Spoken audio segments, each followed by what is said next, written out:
Bible study rero ubushize twari tugeze kuri step ya gatandatu cyangwa se ku ntambwe ya gatandatu, ikoze mu buryo bw'ibyiciro.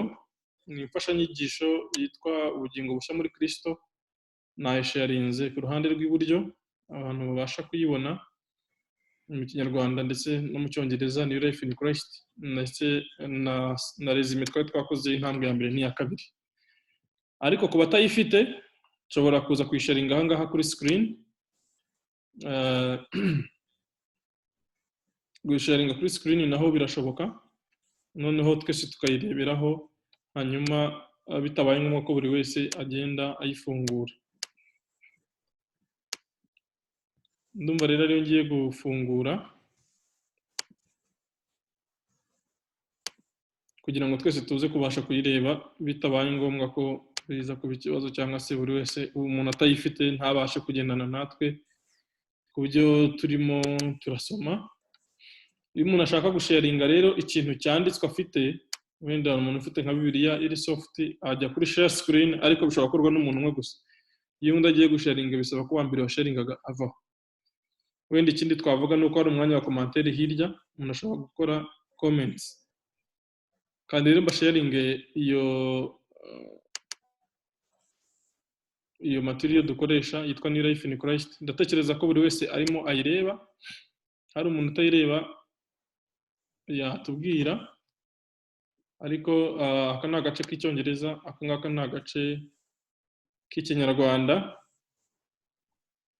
Ikaba rero ari imfashanyigisho igabanyijemo ibice 13 kuva ku gakiza, bijyanye no gukizwa, kugenda ukageza ku bijyanye no guhamya Kristo. Intambwe ya mbere twize yavugaga warakijijwe, ibijyanye n'agakiza. Buri ntambwe yose twize tugenda dufataho icyanditswe cy'ingenzi gikubiyemo inyigisho zikubiye muri iyo ntambwe. Abantu rero twakomezanyije, ndatekereza yuko bashobora guhera ku ntambwe ya mbere tukageza ku ya gatandatu mbere yuko tutangiriye ya karindwi, noneho tureba niba koko za memory verse, amaverse tumemoriza tuyibuka. Ku ntambwe ya mbere ni verse yaho nanjye ntabwo nyireba, iri mu Efeso ibice 2:8 kugera ku 9, ivuga ngo mwakijijwe n'ubuntu kubwo kwizera, ntibyavuye kuri mwe ahubwo ni impano y'Imana, byavuye no ku mirimo.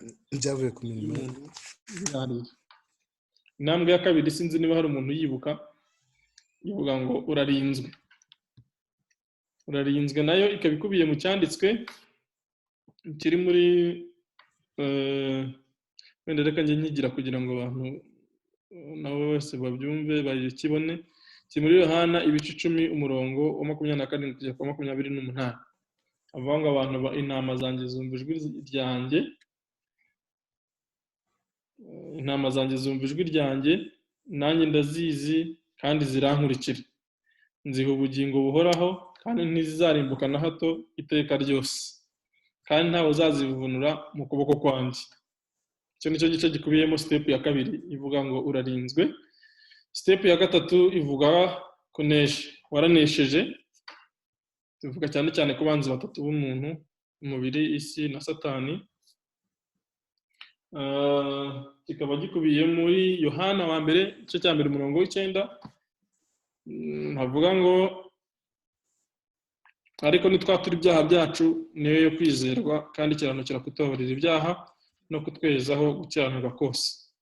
Icyo ngicyo, ibindi ni inyigisho zelaboratinga kuri icyo ngicyo. Hanyuma step ya kane cyangwa se intambwe ya kane ivuga ku bwami bwa Yesu Kristo, ko Yesu ari umwami wacu, umwami wa byose. Bonabonaho umuntu wibaza ikibazo kivuga ngo ninde mugenga w'ubugingo bwanjye. Iyi nayo ikaba ikubiye mu cyanditswe, niho nibuka neza, kiri muri Bagalatiya ibice 2:20, avuga ngo nabambanywe na Kristo ariko ndiho, nyamara si uriho ahubwo Kristo niwe uriho muri jyewe. Ibintu byose nkora nkiriho mu mubiri bikoreshwa no kwizera umwana w'Imana wankunze akanyitangira. Step ya gatanu kubaho mu mwuka. Kubaho mu mwuka twabonye icyanditswe kiri mu Bakorinto niba umuntu wanyibutsa Abakorinto ba mbere ibice 13 umurongo wa 12, ibice 12 umurongo wa 13.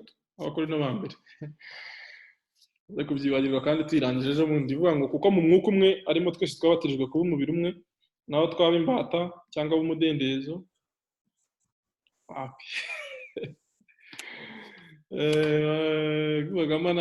kuko mu mwuka umwe twese arimo twabatijwe kuba umubiri umwe, naho twaba abayuda cyangwa abagireki, naho twaba imbata cyangwa umudendezo, kandi twese twujujwe umwuka umwe. Iyo niyo step ya gatanu.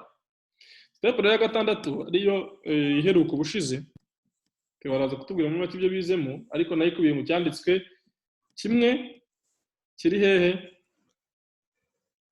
Timoteyo wa kabiri, umurongo wa 16 na 17 na 17. Yumva watubwira, wahita unakitubwira, hanyuma noneho ukatubwira mu ncamake ibyo mwizemo. Aba nta wundi muntu ufite ikintu yongeraho cyangwa se ikibazo, twese tujya kuri step ya 7, kubera ko ubwo turaba tuyirangije.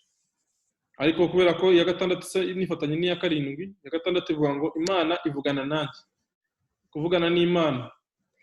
Hanyuma rero ubwo uratubwiramo samari yayo n'icyanditswe mwafashe mu mutwe. Njye ntabwo nari mpari ubwo muheruka, hanyuma noneho tujye kuri step ya 7.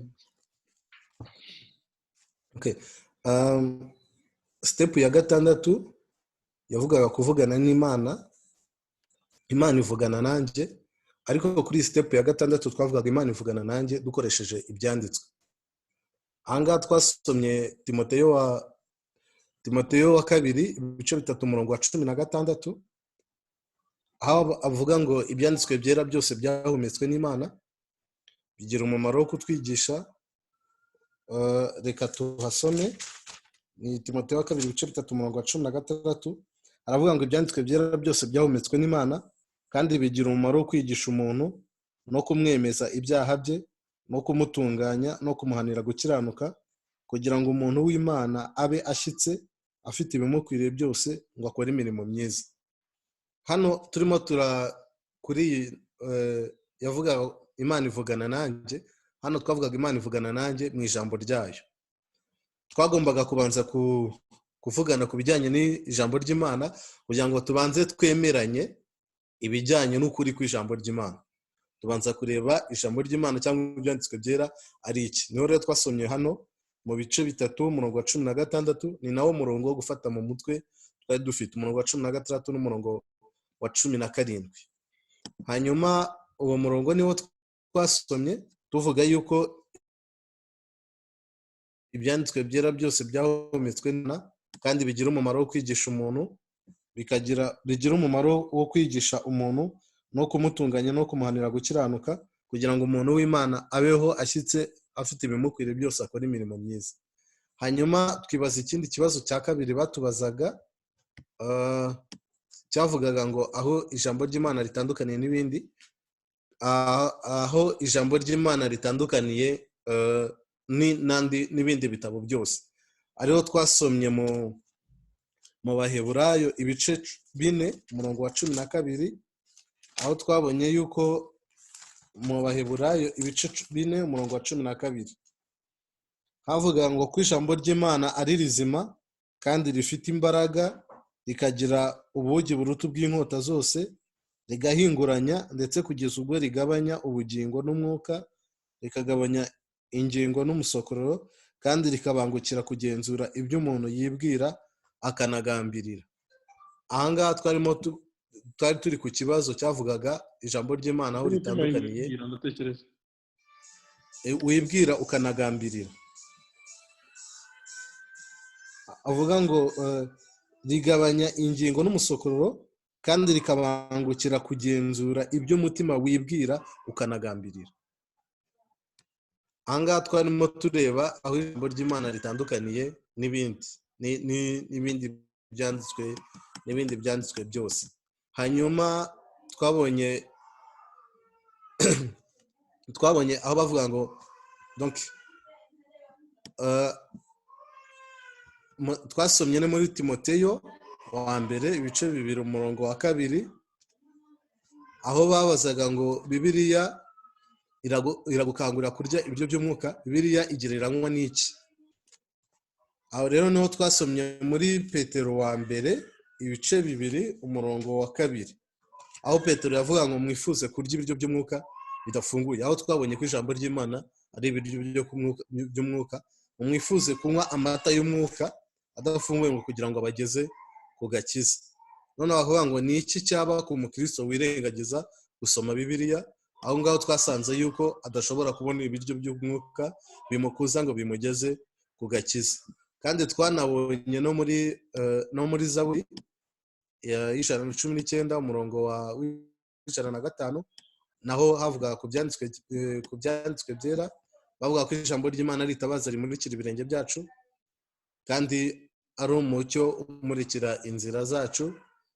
Still twari tukivuga hejuru y'ijambo ry'Imana, kuko ahangaha iyi chapitre niyo kuvugana n'umuntu ariko mu buryo bw'ijambo ry'Imana, biciye mu buryo bw'ijambo ry'Imana. Twanasomye no muri iyo Zaburi 111 umurongo wa 11, aho Dawidi yavuze ngo nabikiye ijambo ryawe ku mutima wanjye kugira ngo nagucumuraho, aho twabonaga gucumura. Ndumva muri makeya ari nk'ibyo ngibyo. Icyanditswe cyo gufata mu mutwe ni kiriya twatangiriyeho, cyari muri Timoteyo wa 2 ibice 3 umurongo wa 16 n'uwa 17, havuga ngo ibyanditswe byera byose byahumetswe n'Imana kandi bigira umumaro kwigisha umuntu no kumumenyesha ibyaha bye no kumutunganya no kumuhanira gukiranuka, kugira ngo umuntu w'Imana abe ashyitse afite ibimukwiriye imirimo myiza. So icyanditswe cyo gufata mu mutwe dufite kandi nicyo twasoreje. Numva muri makeya ari ibyo ngibyo, kuba twari turi kumwe, keretse habaye hariho ikibazo icyo ari cyo cyose, hanyuma tukagira icyo tukivugaho tukabona gukomeza.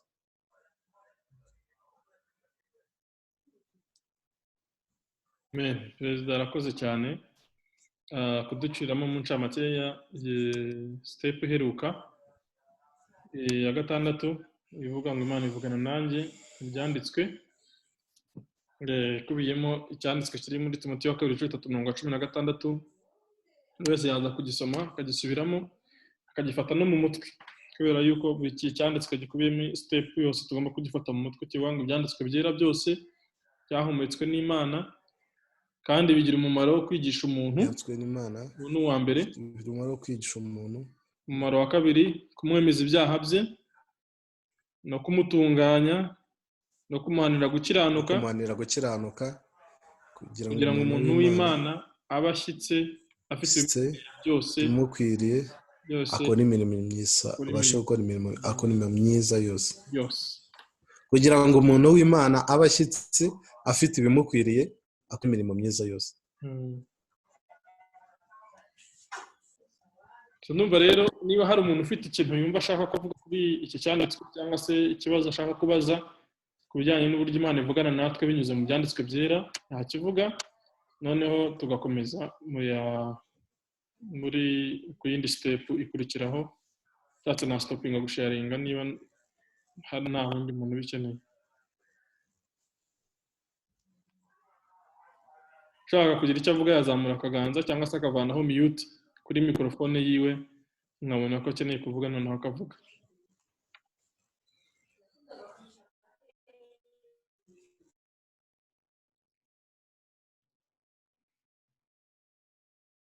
Ndabona ntawe nkurikije uko mbibona.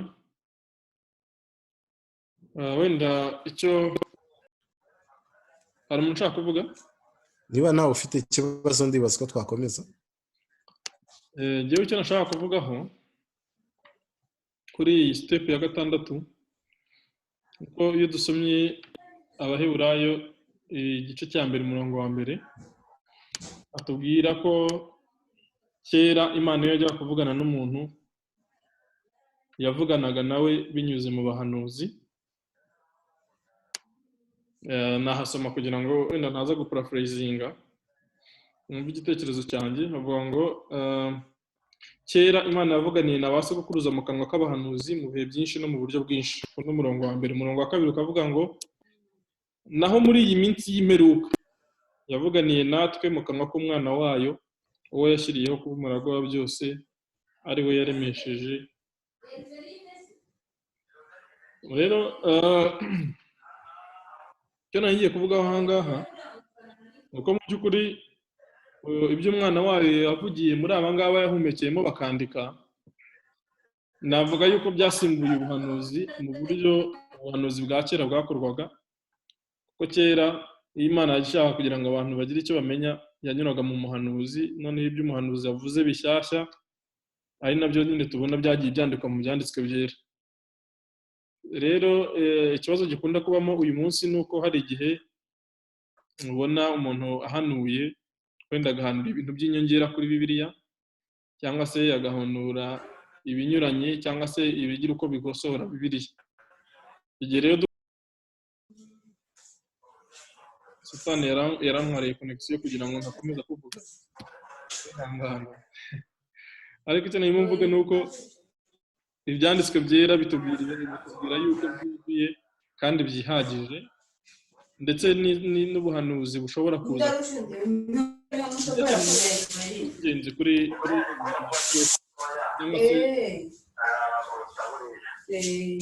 reka nigushake ndahigwa kuri message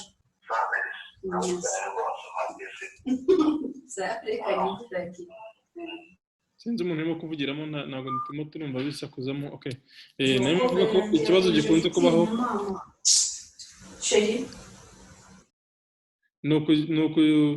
sorry ndamumyutinze yari Tofili. Iki gikunze kubaho ni ukugereranya ubuhanuzi n'ubundi buryo Imana ivugana n'abantu.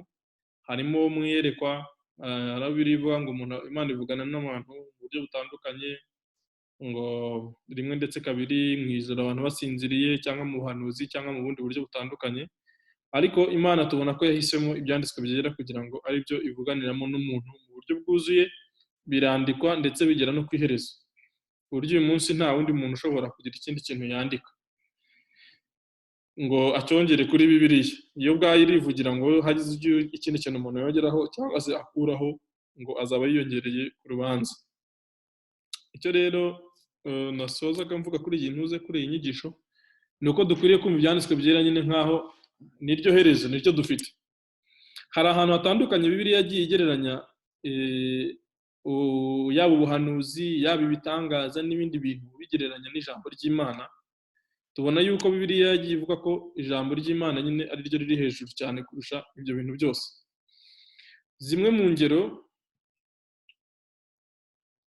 usibye aha ngaha mu Baheburayo havuga ngo kera yavuganaga n'abahanuzi bayo, ngo ariko ubu ngubu ngo yavuganiye natwe mu kanwa k'umwana wayo.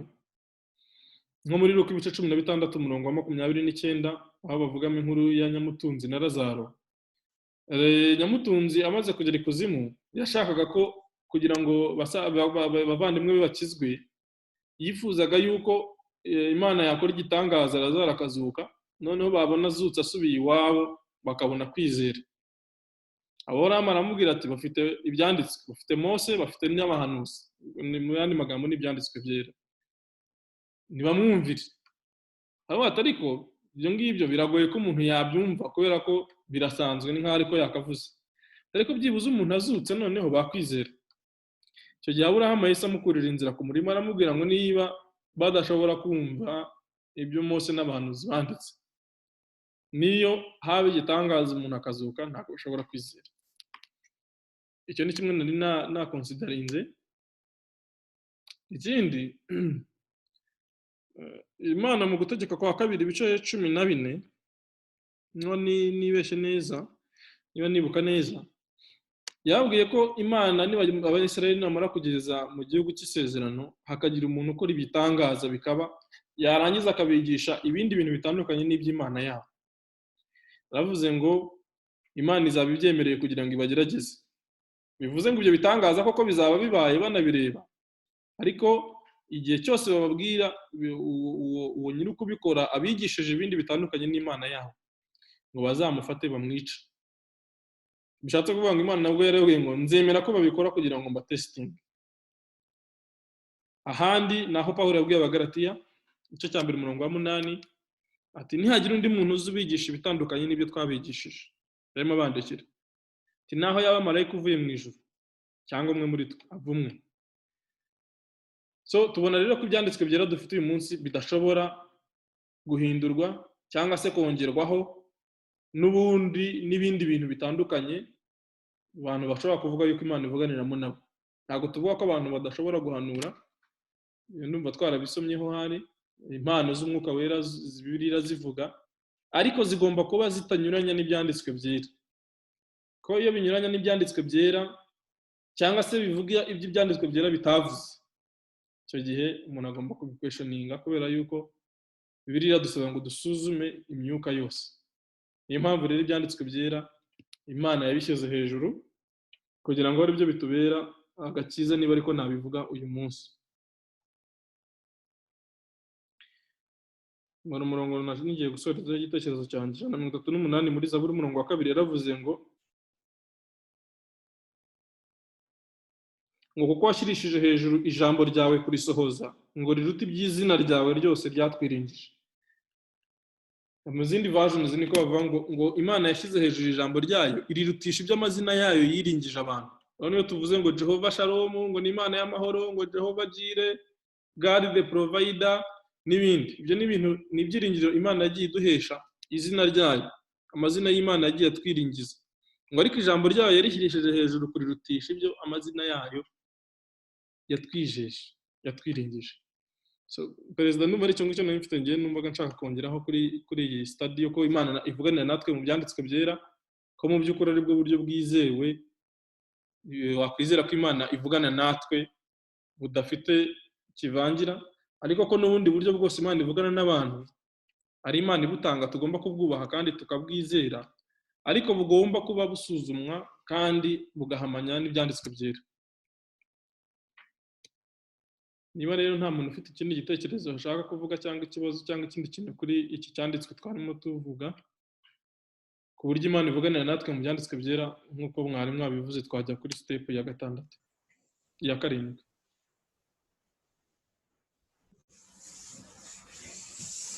Okay, twakomeza ndibaza tugafata step y'uyu munsi. Okay. Mfite screen yayo ahangaha, nshobora kuyisharinga wenda mu buryo bworoshye. Nk'uko rero dusanzwe tubigenza, turasoma ibibazo hanyuma tugenda tubisubiza dukoresheje ibyanditswe byera tugiye dufite. Umuntu wese utari ahantu hari urusaku ashobora gushyiraho mikoro yiwe, nta kibazo, nta kintu bitwaye.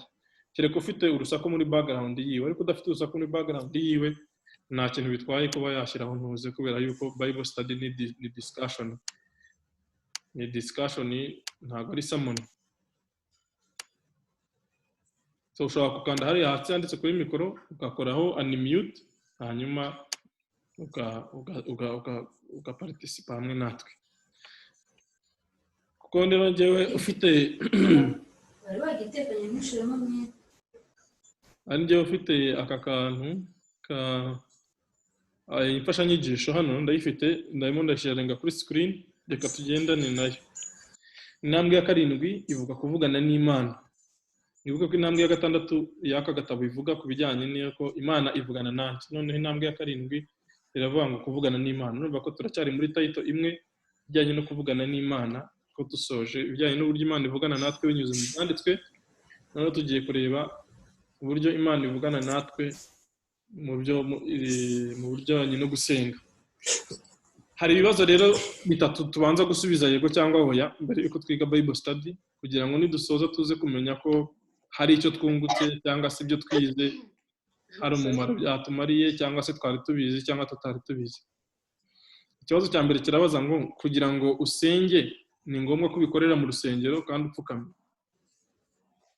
No gusubiza yego cyangwa oya. Kugira ngo usenge ni ngombwa ko bikorera mu rusengero kandi upfukamye. Oya. Hari umuntu uvuga ko ari yego? Ushobora kuba ntawe. Oya.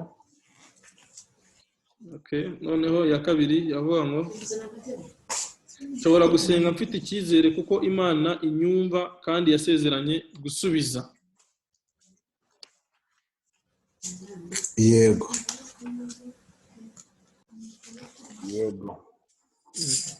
oya.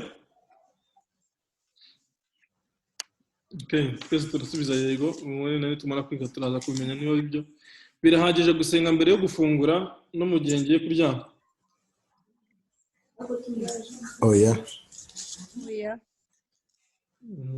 Kubera iki? oya Umuntu afashe isaha imwe agiye gufungura agasenga agafata indi agiye kuryama ntiyaba ari abiri ku munsi? Sawa ugiye gufungura. Ubwo wasenga isaha yose mbere yo gufungura.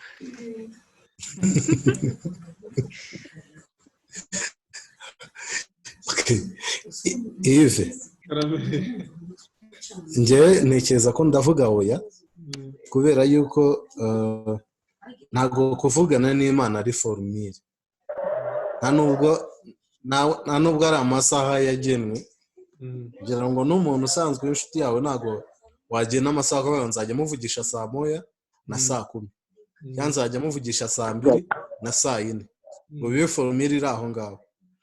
Gusenga niba ari ukuganira n'Imana igihe cyose wagenda ukaganira n'Imana, atari ukuvuga ngo ngiye kurya cyangwa se ngiye kurya, ngiye kuryama cyangwa se ngiye kuryama. Okay, ubwo twasubiza oya, twavuga ko bidahagije, nubwo ntabwo mbizi impamvu bidahagije, niba ari ukubera ko ari ibihe bibiri gusa, ariko si ubundi gusenga guhagije ni uko. Reka dusome akantu ka mbere kavuga ngo gusenga ni iki. Baranditse ngo gusenga ni ukuvugana n'Imana, ni nk'uko uvugana n'inshuti isanzwe. Ushobora kuvugana n'Imana ku ngingo iyo ari yo yose, ubwoba cyangwa se icyo ukeneye. Gusenga ni ukuvugana n'Imana n'umutima wawe wose. Nagira ngo rero niba nditekereza ko aho muri mwese mufite Bibiliya, dusome Yeremiya ibice 33 umurongo wa 3, dusubize ikibazo cya mbere.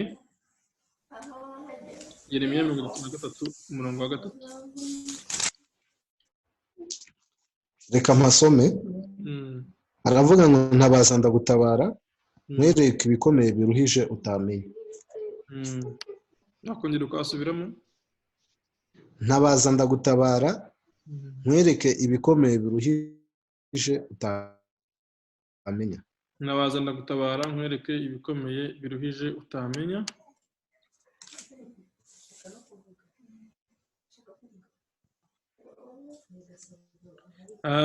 None barimo barabaza ikibazo kiravuga ngo amasengesho ngo ni iki Imana yatwemereye muri Yesaya 33 ibice 3. Ni iki Imana yatwemereye muri Yesaya 33 ibice 3 dukurikije cyanditswe tumaze gusoma. Ni iki Imana idusezeranya muri Yeremiya 33? Mbonamo ko yatwemereye kuyitabaza, itwemerera no kutwereka n'ibindi tutazi, no kuduhishurira n'ibindi tutazi. Twemereye ko igihe cyose tuyitabaje idutabara, nubwo ntazi impamvu tugomba kubanza gutabaza kugira ngo ibone kudutabara, ariko yareko yatubwiye, yaravuze ngo ni muntabaza ndagutabara. So ni responsibility yacu kugira ngo tutabaza Imana. Niba niko mbitekereza, niko mbyumva giye ko itangira ivuga ngo ntabaza ndagutabara. So ni the responsibility yo gutabaza, nayo ikadusezeranya ko nitwitabaza izadutabara kandi ikatwereka n'ibindi tutamenya. Hano haranditse ngo gusenga ni uburyo bwo kuvugana n'Imana n'umutima wawe wose. Ndimo ndabona Ikinyarwanda karagiye. Ngo amasengesho n'uburyo bwo kuvugana ibintu byose biri ku mutima wawe nta buryarya, n'inshuti yawe uguteza amatwi kandi kwitayeho cyane. Imana yasezeranye ko izasubiza ite amasengesho yawe. Gucyo nicyo kibazo cya kabiri kibaza kuri icyo cyanditswe. Imana izasubiza ite amasengesho yawe? Harimo n'ikindi kibazo kivuga ngo ese haba hari ibihe Imana igira imirimo myinshi ikananirwa kumva amasengesho yawe?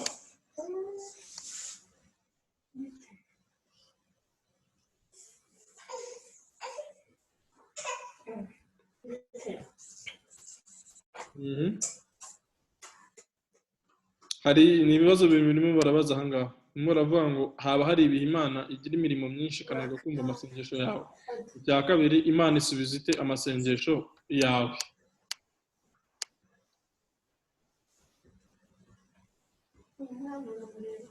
Hari umuntu wanditse ufite Tekino Camon C Pro, ntabwo nzi izina rye, handitse ngo nta na rimwe Imana itumva amasengesho yacu, ngo ngo gutabaza Imana ikatwereka ibiruhije tutamenya. Nibaza ko impamvu tuyitabaza ari uko ariyo mutabazi wacu uruta abandi ubundi butabazi bwacu. Numva twasubiza dukurikije icyanditswe ko Imana nyine idutabara hanyuma ikatwereka ibintu kandi biruhije tutabasha kumenya dukurikije iki cyanditswe twasomye.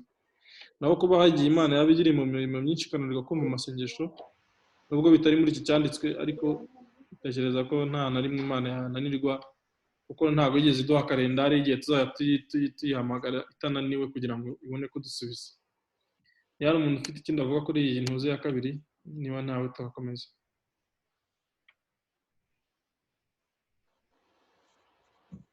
Rita yanditse ngo Imana itwumva iteka kandi buri segonda, nta na rimwe itumva amasengesho yacu ntiyatwibagirwa. Twakomeza ku kindi kibazo cya kabiri.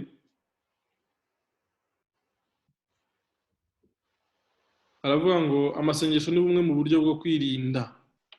Niye nama Yesu yagiriye abigishwa be kugira ngo batagwa mu moshya?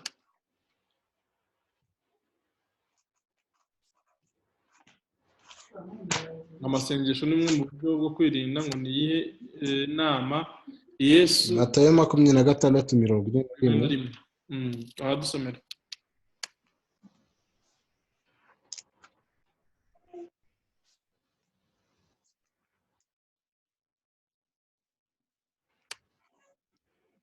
Ni Matayo 26:41. Aravuga ngo mube maso musenge mutajya mu moshya. Umutima ni ukunze ariko umubiri ufite intege nke. Nibaza ko hano Yesu inama yabagira ni ukuba maso no gusenga kugira ngo batagwa mu moshya. So ngo gusenga ni uburyo bwo kwirinda. Ngo inama Yesu yagiriye abigishwa be ni iyihe? Ubwo twavuga ko ari ugusenga kugira ngo batagwa mu bishuko. Gusenga. Ese gusenga byatuma umuntu atagwa mu bishuko? Kuba maso no gusenga.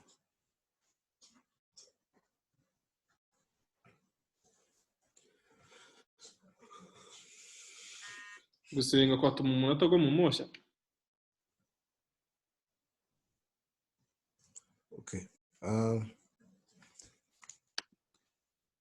Nibaza ko ari yego, kubera ko ni imwe mu ntwaro zatuma umuntu atagwa mu moshya. Hejuru mu ntu za 6 twatambutse tubonamo muri Zaburi 119:11, aho Dawidi yavuze ngo nabiki ijambo ryawe ku mutima wanjye kugira ngo nagucumuraho. Tukabona ko ijambo ry'Imana ari kimwe mu bintu bifasha umuntu kugira ngo yo gucumura ku Mana cyangwa yo kugwa mu moshya. Hanyuma hano Yesu yongeye ikindi cya kabiri cyitwa gusenga. Rero mbona ko gusenga byakurinda kugwa mu moshya.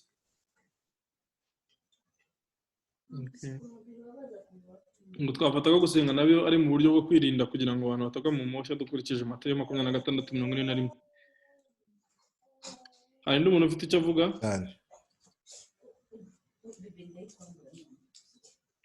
Cliff yanditse ngo gusenga bizamura awareness. Iyo uri aware ya situation danger irimo urayimenya. Ntabwo tuvuga aha ngaha bijyanye na danger. Awareness. Icyerezo kugira ngo umuntu abe aware wenda yagasomye nk'ibintu runaka. Ariko se gusenga Cliff, ariko nicyo gitekerezo cya Cliff, seka niba hari ikintu ashaka kugisobanura. Yashyiraho mikoro akavuga. Ushaka kandi hano hashushanyije akamikoro hariya hasi ibumoso. Niba uri muri situation ishobora kukwemerera kuvuga, ariko kuko banza ashobora kuba ari mu kazi bitari bumukundire.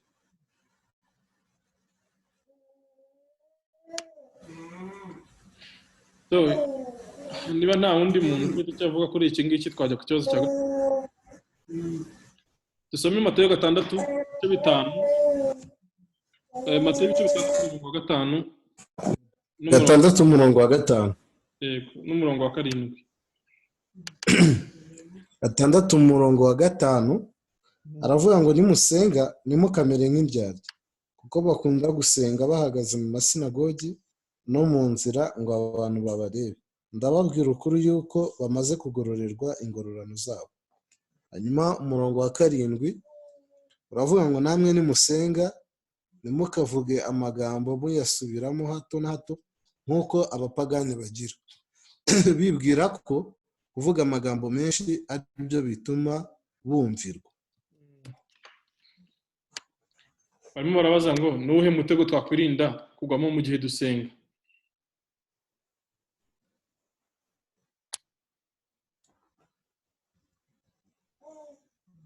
Dukurikije Matayo ibice bitandatu umurongo wa gatanu n'umurongo wa karindwi,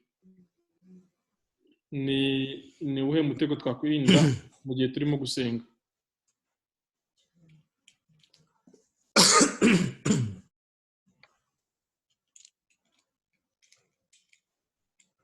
Wakongera kudusubiriramo icyo cyanditswe kugira ngo tucyumve neza. Dukurikije Matayo ibice bitandatu umurongo wa gatanu, umurongo wa gatanu bavuga ngo nimusenga ntimukabere nk'indyarya kuko bakunda gusenga bahagaze mu masinagogi no mu nzira ngo abantu babarebe. Ndababwira ukuri yuko bamaze kugororerwa ingororano zabo.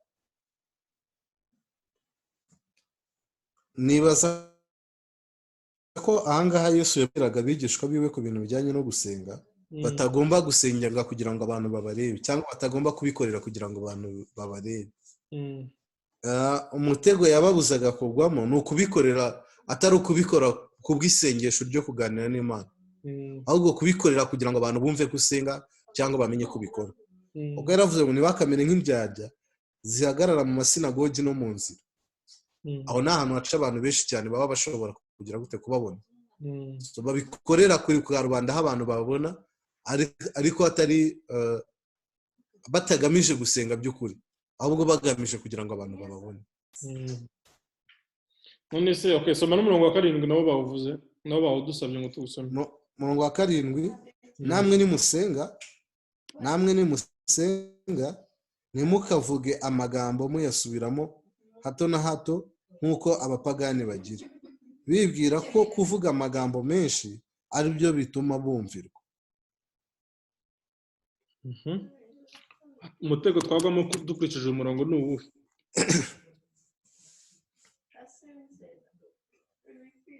Sinzi abandi icyo mubitekerezaho. Ushobora gukanda kuri mikoro yawe ibumoso ukatubwira. Raisa yanditse ngo kwirinda gusenga ugamije ko abantu bakureba cyangwa ngo bagushime. Noneho Emily yanditse no kwirinda kuba indyarya twiyerekana. Ubundi gusenga ni umwanya umuntu agomba kugirana n'Imana. Urumva rero nimba ushaka kugirana akanya kawe n'Imana, ntabwo ari ngombwa ko abandi bose bamenya uwo mwanya uri ufitanye n'Imana. Niyo mpamvu bavuga ati wegere Imana ukinge ubwire Imana yawe. Rero urumva umutego wundi uba uhari, urumva nuko nimba ushaka kwegerana n'Imana, urumva ntabwo uwo kugirana umwanya wawe n'Imana, si ngombwa ko undi muntu abona kuri kumwe hari ikintu uri kubwira Imana uri ufitanye uwo mwanya wawe n'Imana. Ndumva ari wo mutego uhari. Urumva ni ubwibone, bwa bwibone. Nimba ushaka abandi bakubona, urumva utangiye kuzana bwa bwibone. Urumva ni wo mutego ufite uba uhari. None se yewe King, wenda muri Matayo ibice bitandatu y'ibisomyi bisa naho bigaragaza ko gusenga icyo gihe byari fiyeri. Icyo gihe byari fiyeri kuko aravuga ngo ntukamere nk'indyarya. Umurongo wa gatanu ngo ntukamere nk'indyarya ngo bakunda kujya ngo bahagaze mu masinagogi ngo bagahagarara no mu muhanda. Birashoboka ko bahagarara no muri rompuwe. Ndimo ndavuga nti se ko ku Bisiraheli icyo gihe byari fiyeri, wenda iki gihe ho bishobora kuba ahubwo atari fiyeri, ahubwo hari n'ibintu bisuzuguritse cyane. Ubwo umuntu ahagaze ahantu abantu bakamubona asenga, icyo gihe mu Bisirayeli ho barakubahaga, ariko mu Banyarwanda ho bashobora kugusuzugura. Hari ikintu byaba bitwaye umuntu agiye nko muri Rompuwe mu mujyi wa Kigali, hariya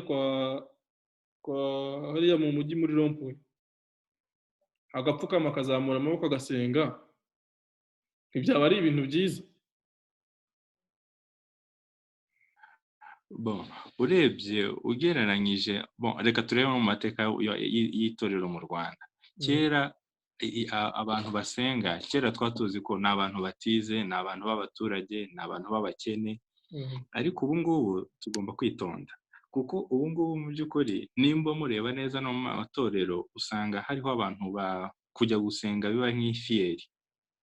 Nimba mureba neza mu bakristo b'ubu ngubu hariho bimeze nk'aho hari ibigezweho, hari gukizwa ari ibintu bigezweho, ariko akenshi ugasanga umuntu aratwaye Bibiliya kubera ko yumva ari ifiyeri. Nkeka ko nabihuza n'ubu ngubu, aho hariho urumva hariho ababikoraga hano muri Bibiliya, hariho ababikoraga nabo kugira ngo abandi bababone ko ari abantu basenga, ari abantu b'abakristo. Nako ntago ari abakristo muri iki gihe basengaga. Rero ndumva ari wo mutego n'ubu ngubu dushobora kugwamo, aho gukizwa bimeze nk'aho ari fiyeri, ari nk'ikintu kigezweho abantu bose basigaye bumva. Ahubwo rero ahubwo iri jambo rihuje n'iki gihe turimo, njye niko mbibona, aho umuntu atari ngombwa ko umuntu yirata ko akijijwe, ahubwo we umwanya we n'Imana akaba ari wo wa ngombwa.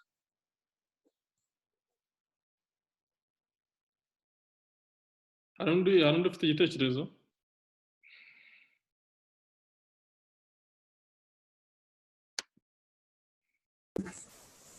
wenda King arakoze ku byo avuze, wenda agereranya n'iki gihe tugezemo, ariko turebe n'icyo gihe Yesu yavugaga ibi bintu. Urebye ukuntu amasengesho yakorwaga icyo gihe, uburyo abafarisayo bayakoraga cyangwa se abari abanyidini b'icyo gihe, ni nk'uko nguko habaga hariho amasaha yo gusenga. Ni nk'uko abisilamu mu gitondo wenda saa sita, saa kumi, amasaha azwi, n'abafarisayo niko bakoraga. Rero mu buryo bahagaraga mu masinagogi no mu nzira, ni uko nguko yashoboraga wenda ayo masaha kumugereraho ataragera mu isinagogi aho yagombaga kujya gusengera, agahagarara nko mu nzira agasenga. Hanyuma iyo uje kuri uyu murongo wa 7, ahangaha twasomye avuga ngo namwe nimusenga nimukavuga amagambo muyasubiramo hato na hato nk'uko abapagani bagira. Bibwira ko kuvuga amagambo menshi ari byo bituma bumvirwa. Ntabwo ari uko Yesu yangaga ko abantu ushobora no gusenga ngo uvuge ijambo ngo urisubiremo, ariko komantere za Bibiliya kuri uyu murongo wa 7, muri ibi bice 6 umurongo wa 7, bavuga yuko ofete ngo bari abantu kirya gihe, iki gihe Yesu yavugaga, hari ukuntu bari barafashe amazina y'Imana, nk'uko tuvuga Jehova, El Shaddai, nyine amazina y'Imana, bakamera nk'abantu bakoze nk'isengesho riyarimo yose ari ku murongo, noneho bakarisenga, bakarivuga, bakarirangiza, bakarisubiramo, bakarivuga, bakarirangiza, bakarisubiramo, barirepeta inshuro nyinshi. Nibyo Yesu yababwiraga, arabwira ati ntimugasubiremo amagambo hato na hato, kuko bo bari barabimeze ni nk'aho ari liste bari barakoze. Ntaguciye mu ijambo, basenga bavuga nyine. Yego, ese muravuze dawe uri mu ijuru inshuro 5, hari ikibazo kirimo? Yabasenze asubiramo amagambo? yabasenze asubiramo amagambo uko mbyumva, kubera ko nta byaba bitandukaniye na kwa kundi wakwandika amazina y'Imana warangiza ukayavuga, ukongera ukayasubiramo, ukongera ukayasubiramo, ukongera ukayasubiramo. Ntabwo uganira n'umuntu niba isengesho ari ikiganiro ugirana n'Imana. Ntabwo naganira nawe yive ngo tuganire iminota 30 usubiramo amagambo abiri, cyetse ntari kumva icyo umbwira, nanjye ntazi icyo nkeneye kukubwira. Ako niba nzi icyo nkeneye kukubwira, nshaka kumva n'icyo nawe umbwira, ntabwo nasubiramo amagambo abiri iminota 30 turimo turaganira. So niba rero isengesho ari ikiganiro umuntu agirana n'Imana, ntabwo nibaza yuko ayo magambo abiri yaba ahagije. Ni ibintu ntabwo wasubiza umuntu icyo atakubabwiye, cyangwa ntiwareka kubwira umuntu icyo ushaka ngo ahubwo usubiremo ikindi wenda cyatambutse mbere. So nuko nguko mbitekereza, uko mbyumva. Tofile arakoze kuri we, aravuze ati gusenga usubira icya mbere kujya imbere y'aho abantu bakureba ukajya gusenga, wenda dufate ukaba wahagarara nko muri rompuwe ugasenga, ibyo bintu biba ntabwo bikurikije ibyanditswe, ngo niko yavuze. No gusenga usubiramo amagambo menshi nabwo yatubwiye ko nabwo bidakurikije ibyanditswe byera, kubera ko batubwiye ngo abapagani bo ngo baba bazi yuko kuvuga amagambo menshi aribyo bituma bumva. Ibyo biratuma nibaza ikibazo, ese umuntu usenze iminota 10 n'usenze isaha cyangwa n'usenze amasaha 2 baba basenze kimwe cyangwa basubizwa kimwe? Cyangwa usenze igihe gitoya niwe waba usenze neza kuko yaba adasubiramo amagambo menshi? Birasa naho Imana ishaka ko abantu baba precise bakaba straight kuri point.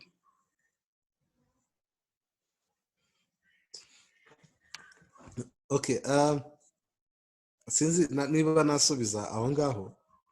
Ntago ari question y'umwanya, ahubwo ni question y'ikiganiro. Nicyo nashatse kuvuga. Ndimo ndaganira nawe tukaganira iminota 2, ariko tukaganira iby'ingenzi tukabivugana bikarangira. Ariko tuganire ya minota 2 karangira nakubwiye ibyo nshaka kubwira, numvise n'ibyo washubije tukarangiza. Undi akaza akicara imbere yawe iminota 30, ariko akajya asubiramo bya bintu yakubwiye. Rimwe na rimwe ukanamusubiza ntasubiza akurikije ibyo wamubwiye, ahubwo agakomeza asubiramo bya bintu. Nibaza ko reka mvuge wenda ubwo nibaza ko bitaba bilogique cyangwa bitaba binumvikana. Nibisengesha ari ikiganiro umuntu aganira n'Imana, ntago nibaza ko wafata ijambo rimwe ngo bari ryo uganiriza umuntu iminota 30. Ahubwo nibaza ko wamuganiriza ibyo wumva ushaka kumuganiriza, byarangira ukarikiraho. Ako niba ushaka kuganira nawe umwanya munini, nawe none ufata uwo mwanya munini umuganirize, ariko udasubiramo ibyo warangije. Wenda reka nanga urugero, tuvuge uzanye nk'icyifuzo ujanye imbere y'Imana uje gusengera. Nibaza ko utakivuga ari inyuguti ya mbere n'iya kabiri n'iya gatatu n'iya kane n'iya gatanu, ukivuga inshuro 30 ugikurikirana. Hagati wenda nta kindi kintu kirimo urimo uravuga, ari cyo ngicyo urimo urasubiramo gusa. Ariko wenda ufite ibintu byinshi bitandukanye, ushobora kubivuga iyo minota 30 ariko bitandukanye. Ndeka ndumva narangiriza aho ngaho. Okay, urakoze. Hari abantu banditse hirya mu nguni batakunze kuvuga. Erita yanditse ngo Cliff yanditse ngo kwirinda ko igikorwa cyo gusenga cyasa nkaho gikorera gushimwa n'abandi, ahubwo kumva ko gusenga ari communication n'Imana gusa.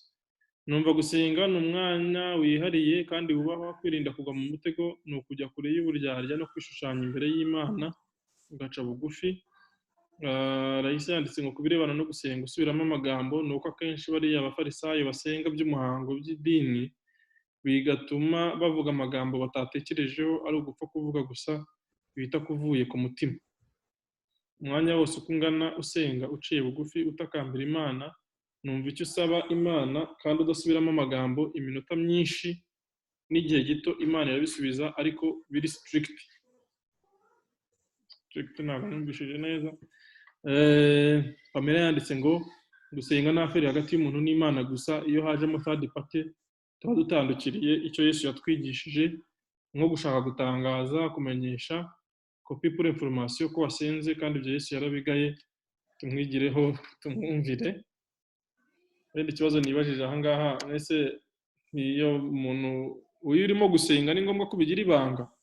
Ese ntushobora kubimenyesha abandi nabo bikababera urugero, bikababera motivation, bikababera icyitegererezo? Kuba umuntu ushobora kuvuga ati jewe impamvu umwanya wanjye wo gusenga ngugira open kugira ngo abantu bose babimenye, ni ukugira ngo mbabere urugero rwiza.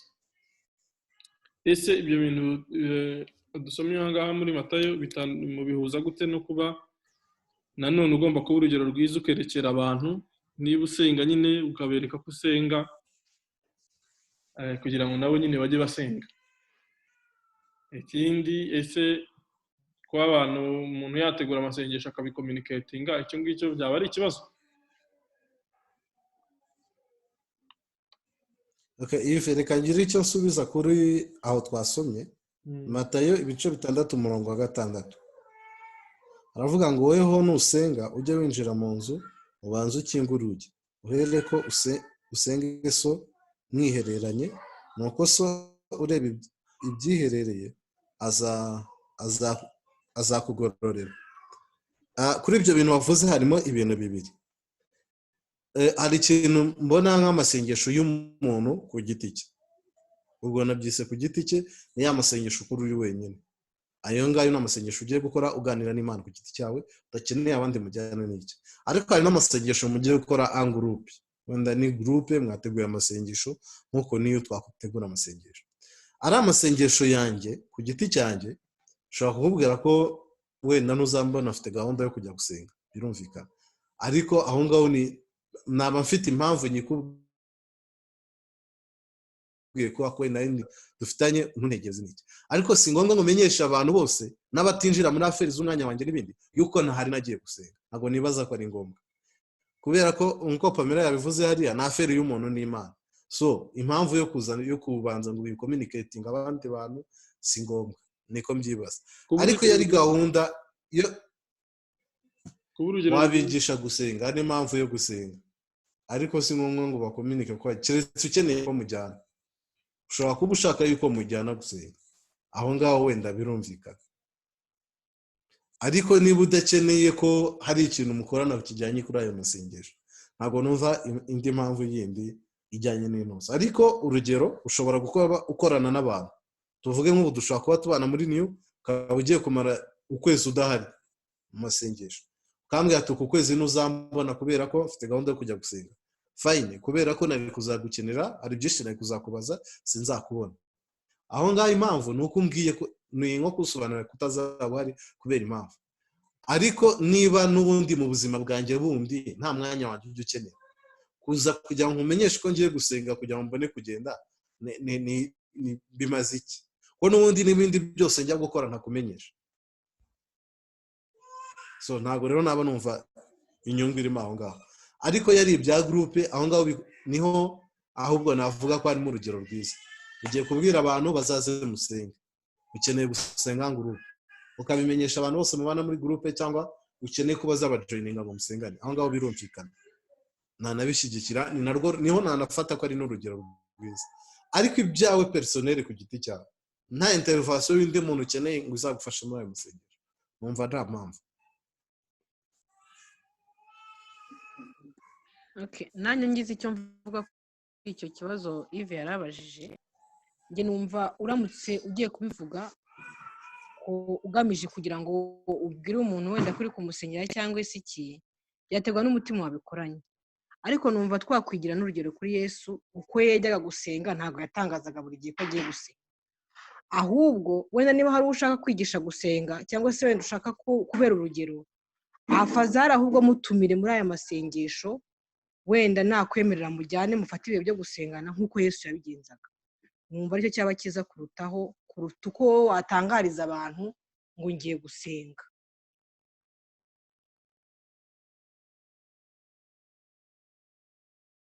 Sinzi n'undi muntu ushaka kugira ikintu avuga. Ikintu nakongeraho nange gato nuko muri angana gato urubyaro. Ikintu nakongeraho gato nuko Raisa avuze ikintu nange nashaka gutanga urugero. Yesu iteka iyo yaje ajya gusenga, akenshi tubona ko yaragendaga hiherereye. Tubona inshuro nyinshi yagiye mu gitondo akagenda hiherewe nyagasenga, abigishwa batatu akagenda. Reba nka buriya ajya cyagiye Getsemani, yarafashe urana yaragiye mu gashyamba k'Getsemani asiga abigishwa be, arongera afata muri ba bigishwa we afata abandi batatu barajyana nabo. Bageze hirya arababwira, baguma aho ngaho, nawe ajya hirya wenyine arasenga. Ntabwo yatangaga amatangazo ngo agiye gusenga, ahubwo we iteka yajyaga gusenga. Hanyuma rero ntabwo amatangazo. Nanjye nari mbishyigikiye ko niba koko ushaka kwigisha umuntu, mufate uze umwigishe. Ariko kuba wajya hariya kwa rubangura ngo ugiye gusenga kugira ngo abantu nabo bakunde gusenga, ntabwo nta nubwo nawe uri umukristo ubwawe ukabona n'umuntu arimo arasenga hariya ndakeka ataba ari kukwigisha gusenga, ahubwo umuntu niwe ugomba, nimba ugiye kwihererana n'Imana ugomba gufata umwanya wawe ukagenda ugasenga. Hanyuma ikindi nashaka kongeraho ni uko Imana hari aho akantu kare ntari navuze nari ngiye gatoya, ariko niba umuntu agiye gusenga kuri bya bindi twavuga ngo gusubiramo amagambo ntabwo ari ngombwa, kuko Imana imenya ibyo twibwira. Wowe kuba byonyine niyo wavuga amagambo 5 iyo ujyanye umutima umenetse. Iyo tureba rwa rugero rw'umufarisayo wasenze, hanyuma rero hakaba n'umukoresha w'ikoro wasenze, mwabonye ko umukoresha w'ikoro we yavuze amagambo angahe? 3 gusa, avuga ati Mana mbabare kuko ndi umunyabyaha. Ariko Imana yo yarebye umutima izanye imbere ye, kuko Imana yo ibasha kureba mu mutima ikareba ibyo twibwira n'ibyo tutatuye n'akanwa kacu ikaba yabibonye. Rero kuba twasubiramo amagambo menshi ntabwo ari cyo cyangwa, kuko Imana ireba imitima yacu, ireba umutima tuzanye imbere yayo. Murakoze. Rero nkurikije ibyo mwavuze twafata ko mu by'ukuri gusenga kugira ngo abantu bakurebe ntabwo ari byo. Icya kabiri no gusenga uvuga amagambo menshi kubera ko utekereza ko wenda ushaka gukomvenka Imana kugira ngo mu by'ukuri ibintu ushaka cyangwa se uyibwira ibyumve neza, cyangwa se kugira ngo byitwe yuko wasenze igihe kinini. Kubera ko ndibuka nanjye hari ubwo bajyaga batubwira ko nyine kugira ngo usenge neza ugomba kumara byibuze isaha cyangwa amasaha 2 cyangwa amasaha 4, ukumva ko umuntu umara byibuze amasaha 4 asenga ari bo wasenze cyane. Ubwo numva nkurikije ibyo twasomye aha ngaha ntabwo ari necessary ko umuntu wamaze igihe kinini asenga ari we wasenze cyane, ari we wumvishijwe. Wenda reka mbivuge gutyo, gusenga cyane ari we wumvishijwe. Ushobora gusenga igihe gitoya ariko ukaba uri ku murongo, ushobora no gusenga igihe kinini kandi ukaba urimo urakora ibintu bitari ngombwa cyangwa se bidakwiriye.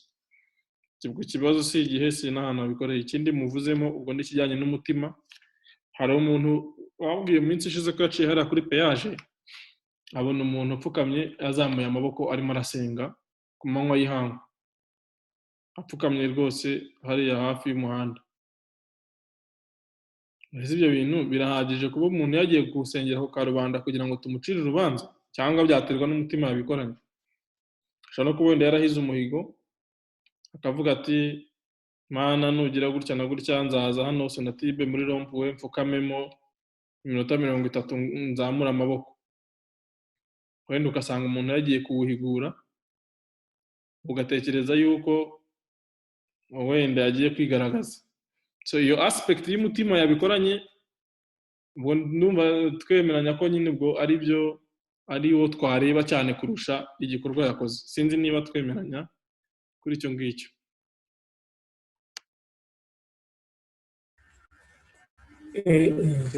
icyo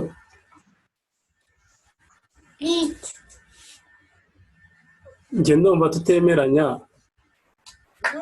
kubera ko nshingiye yuko burya umuntu nubwo yaba akora ikintu bikaba agomba gushyiramo n'ubwenge, akamenya ko hari n'abantu benshi cyane bagenda bamukurikira, dore ko harimo na benshi baba bafite komete zigiye zitandukanye, bashaka kugusha n'ibintu bigiye bitandukanye. Aho ngaho wenda kuba yajya mu muhanda si iby'ingenzi, kuko bwakwiye kujyana akiherera. Mu gihe usenga ugomba kugwiza imbaraga z'ubwenge n'iz'umutima zikwereka aho ugomba kuba wakorera ikintu mu gihe cya nyacyo n'igihe cya ngombwa, kuko Imana itanga ubwenge, ntabwo ishobora gutuma utatekereza neza ikintu gikwiriye. Urakoze, niko njye mbyumva uyu munsi wa none.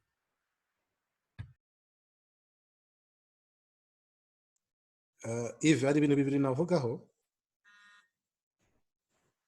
Icya mbere ku bijyanye n'uwo muntu wagiye muri rompuwe, nta byinshi nakwirirwa mbivugaho.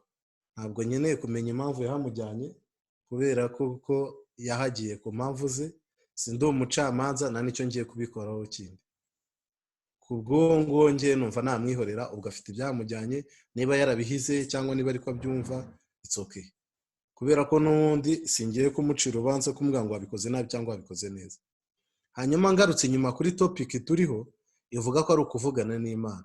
Kuvugana n'Imana ntabwo ari ukujya gucira abandi urubanza, uvuge ngo kanaka asenga nabi, ngo kanaka asubiramo amagambo, kanaka ajya muri rompwe, oya. Gusenga ni ukuvugana n'Imana, iyo ni relationship yawe n'Imana. Twebwe turagenda tumenye ko gusenga tugomba kuvugana n'Imana, ugiye gusenga kuvugana n'Imana, tutagiye kujija imisengere y'abandi bantu. Ni uko nguko mbyumva. n'ubundi ugiye gucira abandi urubanza waba ugiye muri wa mwanya wa mufasane wasenze avuga ngo Mana ndagushimira ko utangize nka bariya kandi isengesho rye mwumvise Imana yararikaye.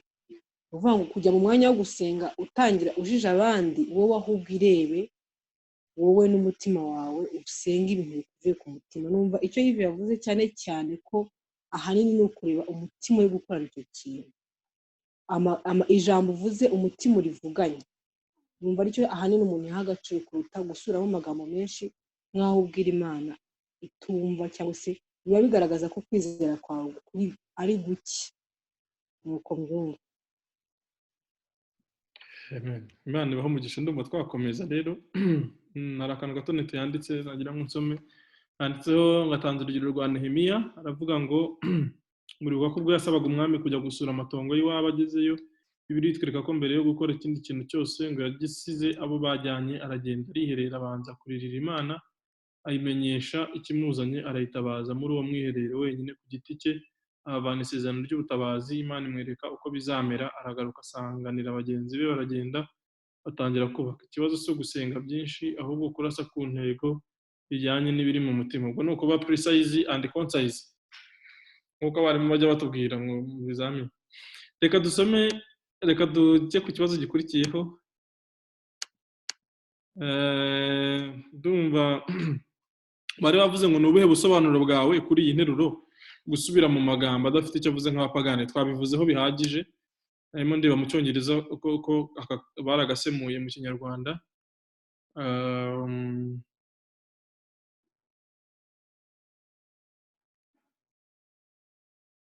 Okay, ndabona ntabwo bihuye n'icyongereza neza, ushobora kuba imwe ari verisiyo ya kera indi ari verisiyo nshyashya.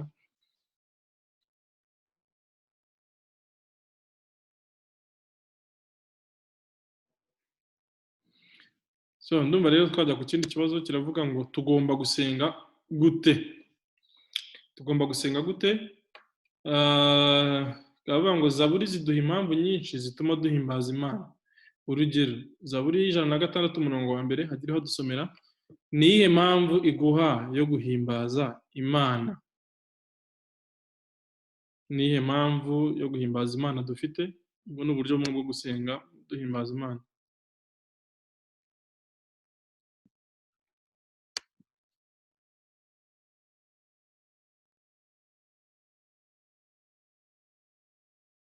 Zaburi 106:1 Yego. avuga ngo nimushimire Uwiteka yuko ari mwiza, kuko imbabazi ze zihora iteka ryose. So rero ni Subiramo. impamvu Nimushimire Uwiteka yuko ari mwiza, kuko imbabazi ze zihora iteka ryose. Arimo atubwira ngo ni iyihe mpamvu dukurikije iyo Zaburi ibona dukwiriye gushimira Imana cyangwa gusenga cyangwa guhimbaza Imana. Impamvu ya mbere, ntekereza ko iki ngiki kiri straight forward, ni uko Imana ari nziza, ngo kuko ari mwiza imbabazi ze zihora iteka ryose, sibyo? Imbabazi ze zihora iteka ryose. Yes. Ni ukuvuga ngo Imana nitagira ikintu ikora, dushobora kubona impamvu zo kuyishima no kuyiramya, kubera yuko ubwabyo kuba ari nziza kandi imbabazi zayo zihoraho iteka ryose birihagije kugira ngo ibe ikwiriye gushimwa. Umva ari icyo twavuga kuri iyo Zaburi, ntitutindeho cyane, kereka hano ndubyumva ukundi. Noneho dusome n'Abafilipi 4:6.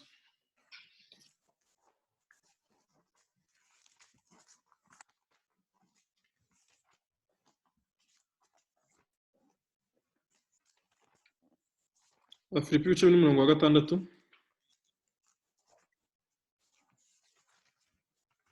Nanababwira yuko iki cyanditswe cyo turi bufate mu mutwe uyu munsi. Aravuga ngo ntimukagire icyo mwiganyira, ahubwo ibyo mushaka byose bimenywe n'Imana, mubisabiye mubyingingiye mushima. kongera dusubiriremo kugira ngo tujye aravuga tubafata mu mutwe. Abafilipi ibice 4 umurongo wa 6. Ntimukiganyire ntimukagire icyo mwiganyira, ahubwo ibyo mushaka byose bimenywe n'Imana, mubisabiye mubyingingiye mushima. Noneho baratubaza ngo aho guhangayika cyangwa se guhagarika umutima ni igiki wagakwiriye gukora?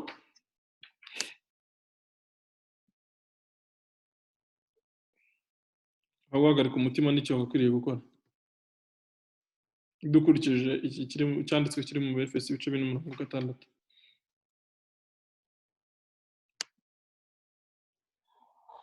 Ndumva igisubiza ari uyu murongo nyine, aho bavuga nyine ko ibyo aho kugira ngo twiganyire, ahubwo ikibazo cyose twaba dufite twakakibwiye Imana.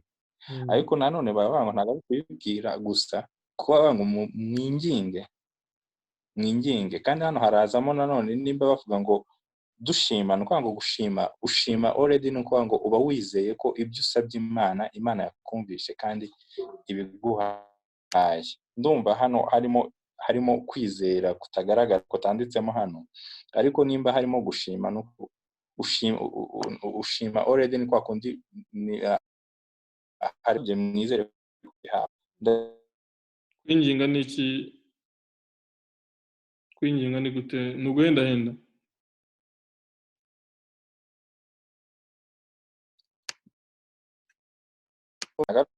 winginge, uburyo umuntu ugusabye no kwinginze biratandukanye. Ni ukuvuga ngo hano harimo icya mbere cyo kutiganyira, tukaba tuzi ko Imana turi buyibwire, kandi harimo ko Imana tuyibwire kumva, kandi nanone tugatitiriza. Ntabwo ari ukuyisaba gusa, ni ukwinginga, kandi nanone tukizera ko ibyo tuyibwiye. Kwinginga no kugira utegere wazaga kwinginga gute? Ni uguhendahenda, ni ugukomeza, ni ukwibutsa. Nanjye mise numvamo ikibazo kigaruka handi twari tumaze kumvikana ko umuntu adakwiye kuvuga amagambo ngo yasubiremo. Ese biroroshye ko wakwinginga umuntu uri kumusabira ikintu ukakivuga inshuro imwe uri kumwinginga umusaba?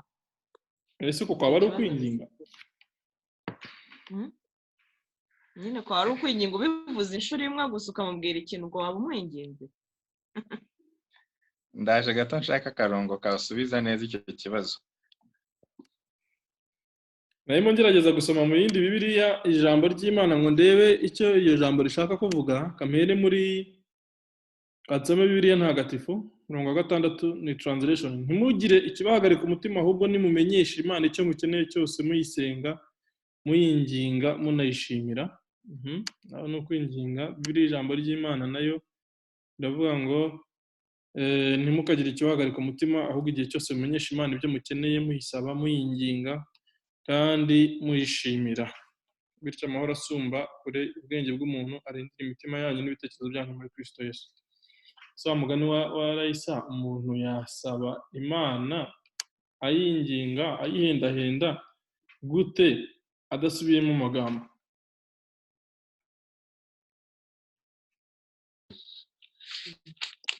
Ufungishe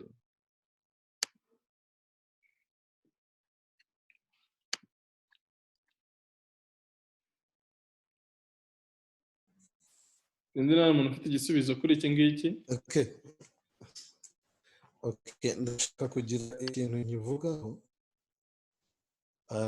kuri icyo kijyanye no gusubiramo amagambo. Reka dufate mu buzima buri pratique y'umuntu ufite icyifuzo. Reka dufate urugero rwa coronavirus turimo turasengera uyu munsi. Ndibaza ko muri twese ashobora kuba nta muntu umaze kubisengera rimwe, sibyo?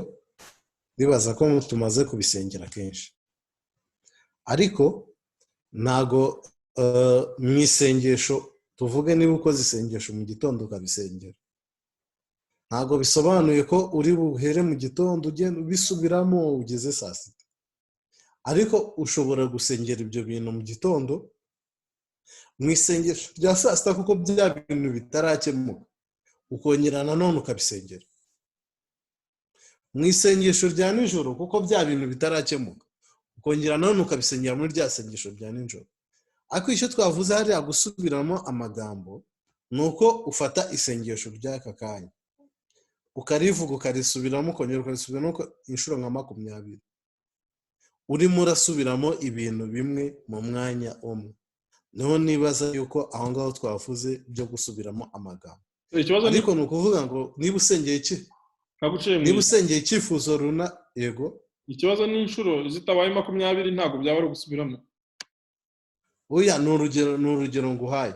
Tuvuga uyu munsi nimugoroba ngiye gusengera ikintu, ariko muri uwo mwanya nkagomeza nsubiramo cya kindi, kubera ko niba twavuze ngo isengesho ni ukuganira n'Imana, ni nk'uko nshobora kukuganiriza ikintu mu gitondo nkaza kugaruka saa sita nkongera kukuganiriza icyo kintu, ariko ntabwo ndi bukubwire icyo kintu ntacyo uransubiza naramenyerere nta n'ikindi nkomeze nkikubwira twicaranye aho ngaho. Naguhaye urugero nje kugira ngo tuganire nkicara turi kuganira, nkajya nkubwira ikintu nkakomeza nkagisubiramo ako kanya ndimo ndagisubiramo. Ariko nshobora kukubwira ikintu nka nyuma y'igihe runaka cya kintu kitarakemuka nshobora kongera kukikwibutsa cyangwa kukikubwira, kuko na Bibiliya iravuga muri Yesaya, ndumva sindi kwibuka, numva ari Yesaya 46 niba ari umurongo wa 8, havuga ngo abibutse Uwiteka nimukamuhemere kandi nimugacogore kugeza igihe Yerusalemu azahindurira ishimwe ku isi. So bivuga ko gusengera ikintu rimwe cyangwa 2 3 bibaho, ariko hariya icyo Yesu yavugaga ni uko uguma ubisubiramo mu mwanya umwe ako kanya. Nicyo nibaza aho ngaho. So gusubiramo ibintu cyangwa gusengera icyifuzo kenshi ntabwo twabyanze. Numva ari icyo ngicyo nagisubizaho.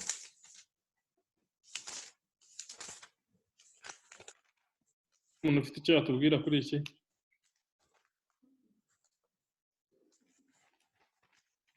Kuko impamvu mbibaza, nzi ko hari abantu bazi gusenga, bazi kwinginga Imana, bakahava ngo ibahaye ku buryo ngo agenda akayitereta, akayiguyaguya, akayihendahenda, akayifata neza, noneho ngo ikamuha. Undi utazi kuyiguyaguya no kuyihendahenda ikamwima. Abantu bagiye mu misozi, murabizi imisozi y'amasengesho, hariyo n'abantu kubera ko bafite ubwo buhanga, niyo mpano biberayo nyine, akaba yituriye nka Kanyarira cyangwa ku wundi musozi, aricyo kinamutunze n'adaciye ku ruhande. Ko haza abantu bafite ibyifuzo bitandukanye, ariko bakaba badafite skills mu bijyanye no guhendahenda mwavugaga, no kwinginga no kuguyaguya. Noneho uwo muntu nyine uri skilled mu bijyanye no kuguyaguya Imana, wowe basengera Imana ikaba akayimuhendahendera, akayiguyaguya ngo bakahava imuhaye. Sinzi rero niba ari cyo ushatse kuvuga hano cyane ari cyo uyu murongo ushaka kuvuga.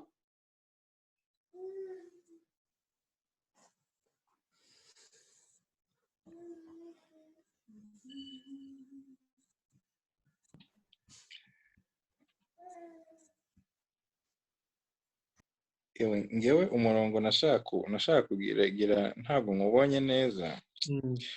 Gusa niba wibutse Uwiteka batazaceceka ku manywa na nijoro, urumva harimo kwinginga. Kandi iyo ureba no muri Bibiliya nk'Icyongereza ho bavuga, iyo bavuga hariya kwinginga bavuga supplication. Ngo usupuriye umuntu ariko ni ukumutakambira ufite. Urumva gusaba no gutakamba biratandukanye.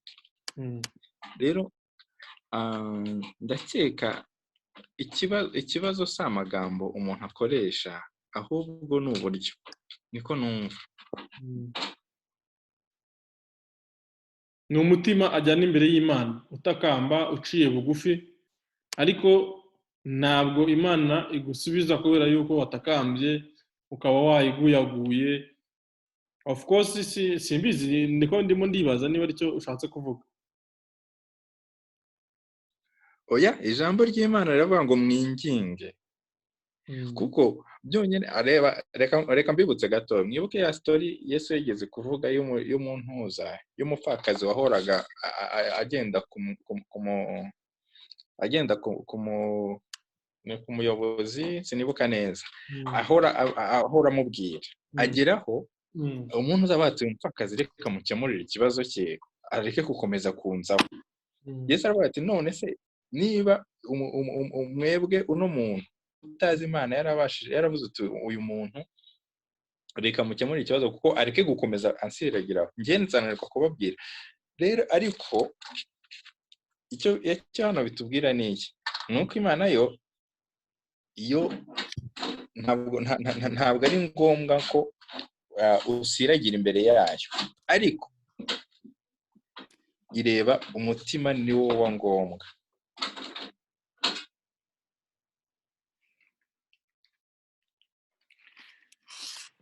reka mbahe urugero narimo ndareba ahantu mu isezerano rishyashya aho twaba dufite urugero rwo kwinginga birivuga ko abantu binginze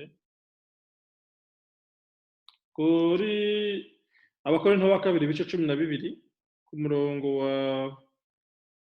wa 8 Pawulo avuga ko yagize ikibazo yari afite Imana yifuza ko imukemurira. Abantu commentaire zivuga byinshi, hari abavuga ko yari afite igishakwe ko igishakwe cyo birira kivuga, ariko hari abavuga ko yari ijisho yari arwaye, hari abavuga yuko yari afite indwara runaka ikomeye kuko yandikira Abagalatiya bavuga ko yagiye iwabo agiye kwivuza indwara y'umubiri rero yamujyanyeho. Nyamara nk'uko mubizi yasengeraga abarwayi bagakira n'abandi bantu nyine bagakira, ndetse hari n'abo yagiye azura nka Utuko n'abandi.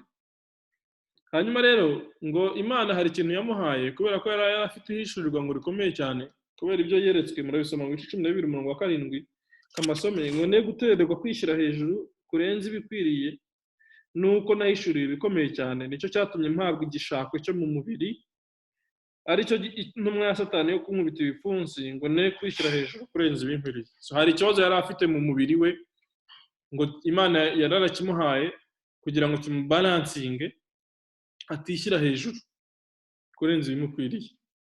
Noneho ku murongo wa 8 yavuze ngo kuri icyo kintu ngo ninginze umwami wacu gatatu ngo ninginze umwami wacu gatatu kuri icyo kintu ngo kimvemo, ariko aramakanira ati ubuntu bwanjye burahagije kuko aho intege nke ziri ariho imbaraga zanjye zuzura. Inzu nuko nzanezerwa cyane kwirata intege nke zanjye ngo imbaraga za Kristo zinzeho. Ese kuvuga ngo ninginze umwami wacu gatatu ubwo bishatse kuvuga ngo yagiye mugambira arayimubwira ibintu amubwira ari hambo aciye bugufi amutakambira ati nyabuneka wankiza iki kintu. Arongera ku nshuro ya kabiri arongera nanone arabimusaba. Ku nshuro ya gatatu noneho Yesu aramubwira ati please nubwo urimo kunyinginga ariko ntabyo ndi bukore, ubuntu bwanjye buraguhagije. Bigaragaza ko nubwo yinginze atasubijwe nk'uko yabyifuzaga, yahawe igisubizo ariko ntabwo ari cyo yashakaga kuko icyo yingingiraga ko ari ukugira ngo icyo kintu kimuvemo. Unfortunately yinginze ku nshuro ya gatatu, urumva yakoze kwinginga inshuro 3. Bishobora kuba rero bitandukanye no kwinginga twebwe dutekereza ko ari kwa kuguyaguya no guhendahenda no kugusha neza no bya bindi abantu bakora nyine hahandi nababwira. Bishobora kuba ari ukujya imbere y'Imana gusa utakamba uciye bugufi uyimenyesha ikibazo cyawe ufite mu buryo nyine bwo kuyisaba ko yakigukemurira. Njyewe nibwo buryo numvamo ko ari ukwinginga. Ntabwo bisobanuye ko ari ukugenda ukihererana nayo ukayifata neza ukayiguyaguya ukayitereta kwa kundi babigenza ukagira n'ibyisezeranya n'utundi tuntu twinshi, icyo gihe ari bwo uba winginze akaba ari nabwo iri buze gusubiza. Ntabwo ntekereza ko ari cyo hano mu Bafilipi ibice 4:6 hasubiza. So abashaka kureba comments baza kuzisoma hirya kuko buri wese arazibona, noneho si ngombwa ko tuzisoma kandi buri wese arimo kuzisomera. Sinzi niba rero ufite ikintu avuga kuri icyo ngicyo kijyanye no kwinginga nicyo twari turimo dusoma cyatuyobeye.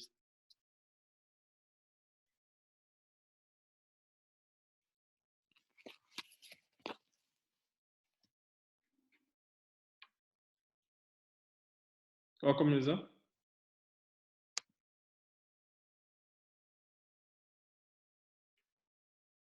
So numva twakomeza, ndatekereza nta muntu ufite icyo ashaka kuvuga aha ngaha tudahaye umwanya. Kuri iyi mfashanyigisho yacu hari utuntu banditse hirya iburyo bifuza ko dutekerezaho tumeditaho.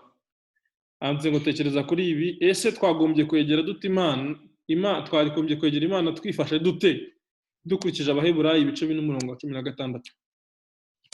Sinzi niba hari umuntu ufite biri hafi adusomere. Abaheburayo ibice 4:16, twakwegera Imana, dukwiriye kwegera Imana twifashe dute?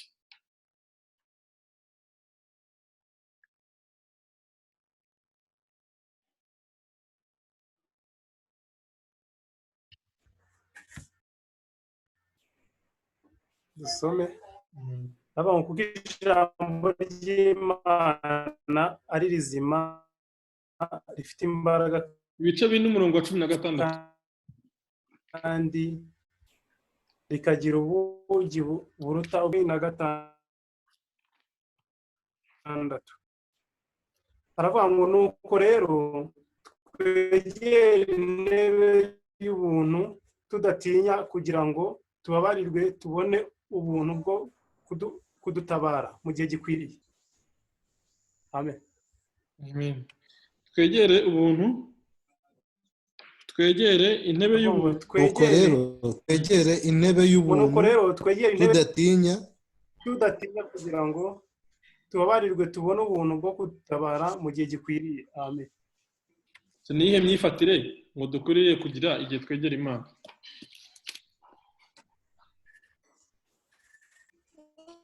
Kwegera Imana tudatinya. Kwegera intebe y'ubuntu tudatinya. Icyongereza baravuze ngo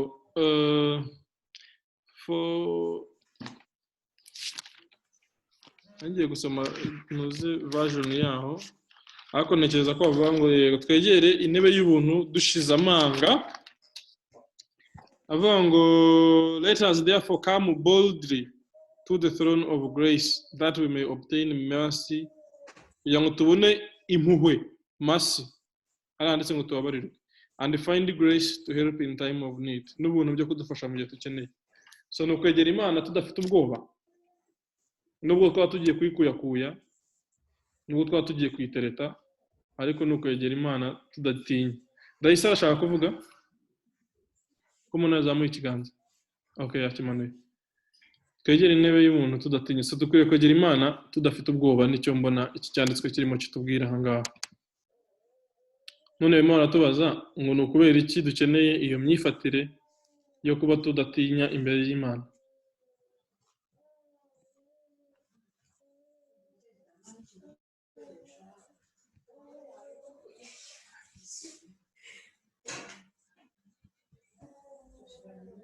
Okay, iki kiri personnel, twakomeza niba nta muntu ufite icyo kivugaho. Hari utundi tuntu banditse nifuza ko dusoma. Handitse ngo tugomba gusenga mu gihe dufite inyota yo gusenga, kuko byaba bibaye icyaha gupfusha ubusa umwanya w'agaciro. Mu yandi magambo, ufite inyota yo gusenga ntusenge, byaba bibaye icyaha kuko waba iyo nyota ufite.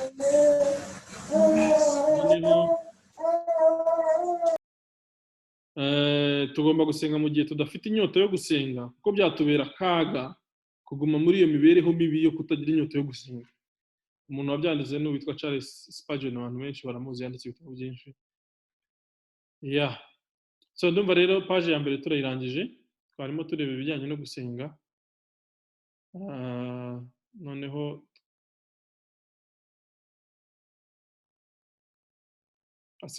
dusigaranye ibibazo bigera nko kuri 5. Noneho iyi study yacu tukaba tuyirangije. Sinzi niba mukurikije umwanya dufite twayikomeza tukayisoza.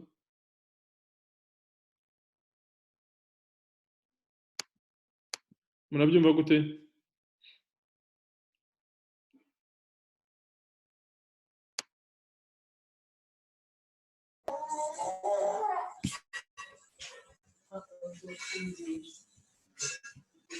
Ndibaza ko twasoreza aha ngaha, iyindi tukazayikora next. ariko next si ngombwa ko turindira vendredi itaha, dushobora kubona ufata n'undi munsi mu minsi isanzwe tugafata isaha tukayirangiza. Okay, n'abandi barumva twasoreza aha ngaha.